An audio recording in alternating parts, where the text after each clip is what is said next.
मैं एक बैठक में गया था और मैंने उस कार्यक्रम में किसान मोर्चा के बैनर के तले कार्यक्रम था। उस कार्यक्रम में मैं पहली बार ही गया। हमारे लोक भारती के में गाय के ऊपर एक सत्र रखा था। मैं अपने जीवन में पहली बार इतना प्रभावित हुआ उस सत्र को सुन के, मैं आपको बता नहीं सकता। उसी क्षण मैंने बैठ के मन में संकल्प लिया कि मैं निश्चित रूप से अपने क्षेत्र में विधानसभा में अपने कहीं ना कहीं किसान भाइयों के लिए एक प्रशिक्षण दिलाने का काम करूंगा, क्योंकि कहीं ना कहीं मैं भी किसी संत महापुरुष के संज्ञान में आया, उनके से जुड़ा, तो मुझे आज कहीं एक रास्ता मिला। तो हम लोग कहीं ना कहीं किसी गुरुजन से जुड़ते हैं तो एक रास्ता मिलता है। रास्ता कई बार हमें बहुत आगे ले जाने का काम भी करता है, ऐसे रास्ते मिल जाते हैं। तो मैंने उसी क्षण संकल्प लिया कि मैं इस कार्यक्रम को अवश्य कराऊंगा। काफ़ी समय बीतता गया। मैं एक गांव में गया, मोहम्मदी क्षेत्र में, रविंदर नगर, उसका नाम दूसरा है मियाँपुर, उसे बदल कर रविंदर नगर कर दिया। मैं सच बता रहा हूँ, आदरणीय तपन जी बैठे हैं, हमारे बहुत वरिष्ठ हैं और बड़े बड़े सभी अधिकारी वरिष्ठ हैं मुझसे संगठन की दृष्टि से। भाई साहब तपन जी, मैं उस गांव को देखकर बहुत प्रभावित हुआ और वहां पर पूरे गांव में एक गड्ढा नहीं मिलेगा आपको पानी का, जिसे हम लोग खच्चा बोलते हैं। एक नाली ना कच्ची ना पक्की, पानी आपको गांव में दिखाई नहीं देगा कीचड़ के। हर घर में सूखा बना हुआ है। इतनी स्वच्छता थी, पवित्रता थी कि मैं देखकर दंग रह गया। वो कार्यक्रम बंगो लोक भारती के मंच के नीचे कार्यक्रम हुआ था। मुझे वहाँ भी रहने का सौभाग्य था। देश के कोने कोने में जाओ, भ्रमण करो तो लगता है कि हम बहुत पीछे, लोग आगे हैं, हमसे सीखने को मिलता है। और जब कहीं कोई चीज़ अच्छी मिलती है, आप लोगों को भी क्षेत्र में जाते होंगे दूर दूर, ऐसा तो नहीं कि आप ना जाते हों, आपको कोई चीज़ अच्छी मिलती होगी तो आप चाहते होंगे ये हमारे क्षेत्र में भी होनी चाहिए कि नहीं? तो इस प्राकृतिक खेती के शिविर में जो हमको सीखने को मिलने वाला है, विद्यालय में टीचर लोग पढ़ाते हैं, वेतन मिलता है कि नहीं? कृषि विभाग में अधिकारी लोग ड्यूटी करते हैं, उनको वेतन मिलता है कि नहीं? आप किसी क्षेत्र में चले जाएं प्रधान जी, हर क्षेत्र में जो कोई काम करता है व्यक्ति, उसके बदले में उसे कुछ ना कुछ वेतन मिलता है। लेकिन बंगो लोक भारती के जितने केंद्रीय पदाधिकारी, प्रदेश पदाधिकारी या हमारे ब्रज क्षेत्र के कोई भी व्यक्ति को 1 रुपया कहीं से नहीं मिलता। पूरी तरह निष्काम भाव से देश के कोने कोने में जाकर के जन जागरण के माध्यम से प्राकृतिक खेती कैसे होनी चाहिए, प्राकृतिक खेती के क्या लाभ हैं, और जिस तरह से हम लोग आज खेती करके जो अनाज खा रहे हैं वो क्या चीज़ है, हम लोग आज बीमार अधिक क्यों पड़ रहे हैं, कौन सी बीमारी किसके कारण हो रही है, इन सब से बचने के लिए प्राकृतिक खेती को हम कैसे करें। और हम जो जहरीली दवाइयाँ अपने खेतों में लगा रहे हैं, मुझे याद है हमारे बाबा थे, मैं बचपन में छोटा था, तो हम अपनी बैलगाड़ी में भर के अपने खेत में, हमारे कोने में भूरा पड़ा रहता था गड्ढे में, वो भरते थे और फिर जाके छोटे छोटे हम वो बनाते थे, ढेर बनाते थे कि नहीं, फिर उसको फैलाने के लिए जाते थे इस तरह से पूरे खेत में, खाद नहीं डालते थे और बड़ी से बड़ी फसल होती थी, ऊंचे ऊंचे गन्ने होते थे अच्छे। हमारे खेत में चना होता था, मटर होती थी, और वो क्या बोलते एक दूसरा बाजरा नहीं, होता था, वो अरहर होती थी। ये बहुत सारी चीज़ें होती थी जो कि आज पूरी तरह से हमारे क्षेत्र में बंद है। तो साथियों, आज इतनी खादें हम डालते हैं तो हम लोग कहीं ना कहीं एक पतन की ओर हमारा किसान जा रहा है। हमारे आने वाली पीढ़ी किस दौर से गुजरेगी, और कोई भी चीज़ धीरे धीरे ही बढ़ती है, एक साथ नहीं बढ़ती। प्रकृति में जब कोई अच्छी चीज़ आती है तो उसे समय लगता है डेवलपमेंट होने।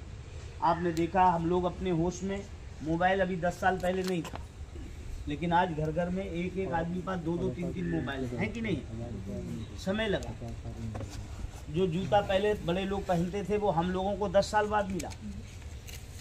तो कहीं ना कहीं जो चीज़ें अच्छी चीज़ें आती हैं उसको आने में हमारे तक टाइम लगता है। पर प्राकृतिक खेती की जो योजना शिविर के माध्यम से हम लोग सीखेंगे, और एक गाय से कितने एकड़ जमीन? 10.5 से 30 एकड़। 30 एक गाय की खाद से 30 एकड़ तक खाद बनने वाली है। ऐसे ऐसे वैज्ञानिक हमारे कृषि विभाग में बने लोक भारती के नाम। और मैं दंग था, अभिभूत था कि ऐसा भी हो सकता। एक गाय की जो हमारे लिए 10, 20, 30 एकड़ तक दवाई दे सकती है, खाद दे सकती है। मैंने चाहा और वो दिन है आज। अभी मैं फिर बीच में एक दिन शाहजहाँपुर के कार्यक्रम में गया, बहुत अच्छा लगा। एक कामधेनु प्रतियोगिता सम्मान देखा मैंने, और मेरे लिए वहाँ सौभाग्य प्राप्त हुआ इनाम वितरण करने का। तो मैंने वहाँ संकल्प लिया कि इस कामधेनु प्रतियोगिता को भी मैं कराऊंगा। जो अच्छे गौपालक हैं, जिनके यहाँ देसी गाय है, और देसी गाय की विशेषता तो बड़े बड़े वैज्ञानिक आएंगे ना अपने यहाँ तपन जी, वो सारी चीज़ें आपको बताएंगे। देसी गाय से क्या लाभ है और अन्य गाय से क्या है।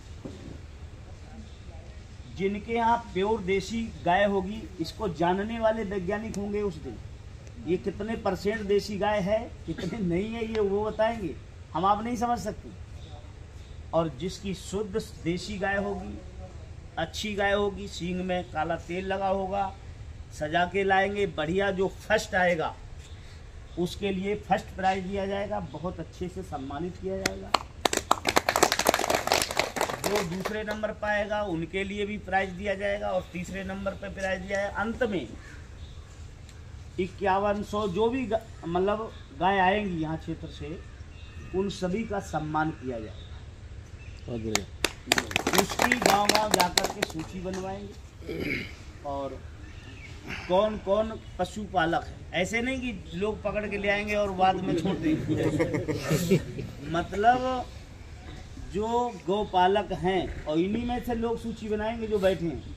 इन्हें मालूम है हमारे गांव में कौन गौपालक है, कौन अच्छी गाय पाल रहा, किसके यहाँ देसी गाय की नस्ल है। ये लोग सूची हमें भेंट करेंगे, और उस सूची के आधार पर लोगों को यहाँ बुलाया जाएगा, और इस यहाँ पर अच्छे से उस कार्यक्रम को भव्य रूप दिया जाएगा। और जो अतिथिगण किसान लोग रात्रि में रहेंगे बाहर के, उनके साथ में प्राकृतिक खेती की रात में चर्चा होगी, और सुबह उनको यहाँ पर ठहरने की व्यवस्था तो दी जाएगी। सुबह उनको जलपान ठीक से कराया जाएगा। गोमती माता की पूजन के बाद 2 घंटे के लिए फिर बैठक होगी। उस बैठक के बाद कामधेनु प्रतियोगिता समापन करने के बाद उसमें सभी माननीय विधायकगण, जिला पंचायत अध्यक्ष, अन्य जिले के कई पदाधिकारी बड़े होंगे मौजूद, इस क्षेत्र के भी माननीय विधायक जी होंगे। उस कार्यक्रम को संपूर्ण करने के बाद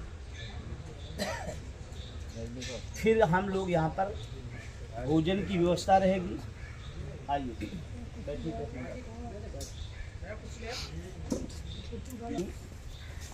पूरे जिले से लोग आएंगे किसान, जिनकी सूची आ रही है, वो रात की बैठक में रहेंगे, और सुबह की जो 9 से 11 बैठक होगी उसमें सब लोग आ सकते हैं। फिर कामधेनु प्रतियोगिता को भी देखेंगे, सबके सामने सम्मान होगा और पुरस्कार वितरित किया जाएगा। फिर लंगर चलेगा, भंडारा, वो भंडारे में प्रसाद ग्रहण सभी। ये योजना बनी है, और आप सभी लोग इस कार्यक्रम में रहें। मुझे लगता है कि एक अच्छा वातावरण बनेगा, अच्छे माहौल के साथ। ये सब करने की ज़रूरत इसलिए है क्योंकि कहीं ना कहीं हमारी जो मानसिकता है, विदेश के लोगों ने, आपने देखा कोरोना वायरस अभी छोड़ा गया चाइना के द्वारा। ये चाइना की नापाक साजिश है।